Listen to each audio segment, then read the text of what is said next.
започвам категорично. Благодарност. Благодарност, че сте тук и благодарност за домакинята Марина Маринова, ето Марина, и за всичко, което прави за керамика, ателиетата по керамика на РБУ. Зад мене това са нашите студенти и преподаватели. Когато идвах насам и се обличах и се сетих за в какво състояние се чувствам аз днес. Защото при нас емоциите всеки ден ескалират. Тази година представихме около 20 изложби, само 10 извън университета. И това са ни пределните сили. Вие виждате ни прекрасни работи, но ние сме на ръба на изтощението. И се сетих за един филм, който аз гледах като дете.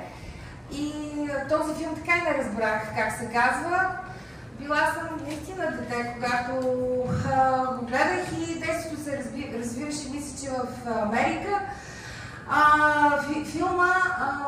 Във филма се разказваше за емигранти, които участваха в един конкурс за танци и който наградата беше, който спечели конкурса, която двойка спечели конкурса, остава в държавата абсолютно дългосрочно и му се дава къща за живеене. И тези двойки, десетки двойки, танцуваха до умиране.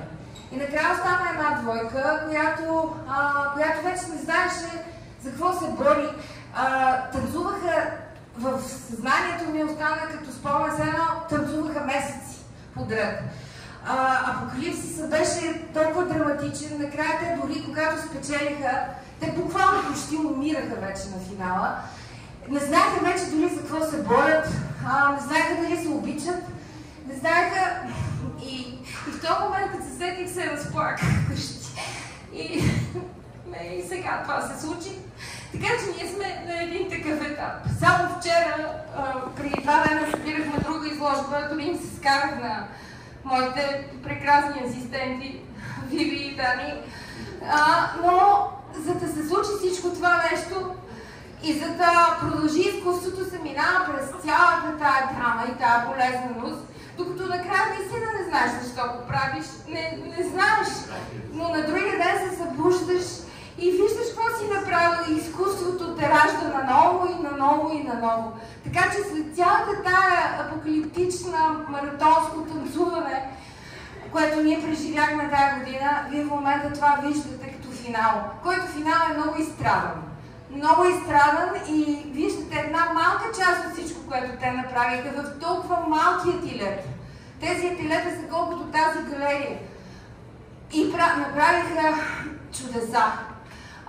Дори понякога си мисля как още може човек там дори нищо да не прави да съществува.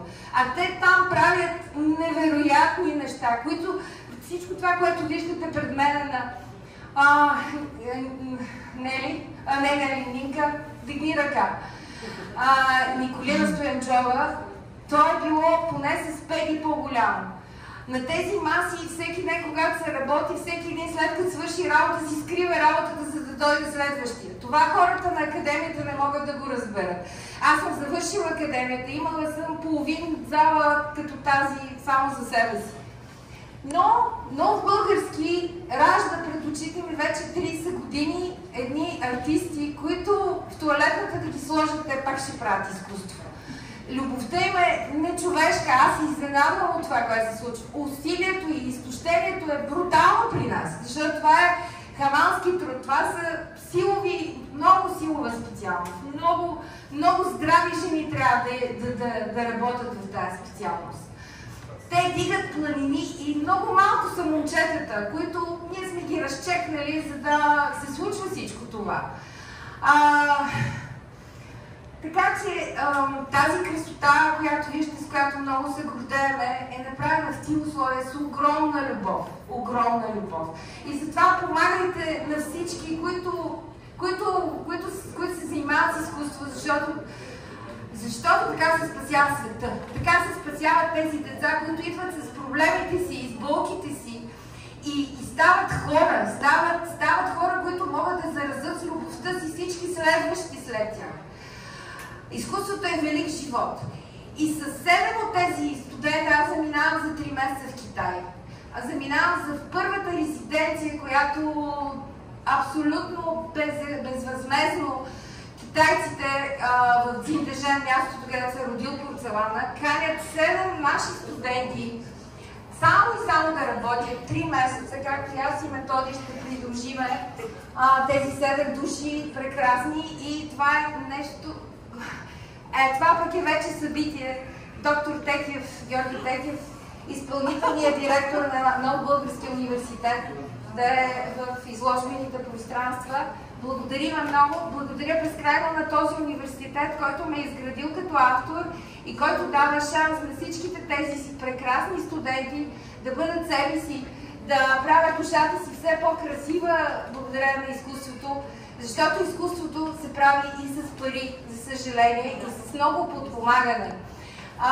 В такова време живеем и благодаря на университета, който прави всичко възможно те да могат да пътуват, да гледат и да бъдат частично и финансирани, за да стигнат до Китай. От тук нататък тези 7 души ще бъдат изцяло финансирани от Дзиндежен, от фестивалния комплекс, и нови 10 души ще заминат тази година с Виолета Зарангова за следващия фестивал на керамика.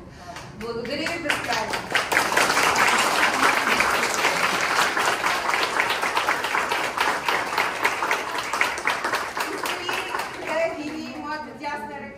Да кажа нещо за студентите. Аз години наред съм ги представила персонално, но след тая национална реч ми се малко да прехвърля емоциите и към Виви, и към Дани. Така че тя ще каже малко и за студентите, колкото може персонално.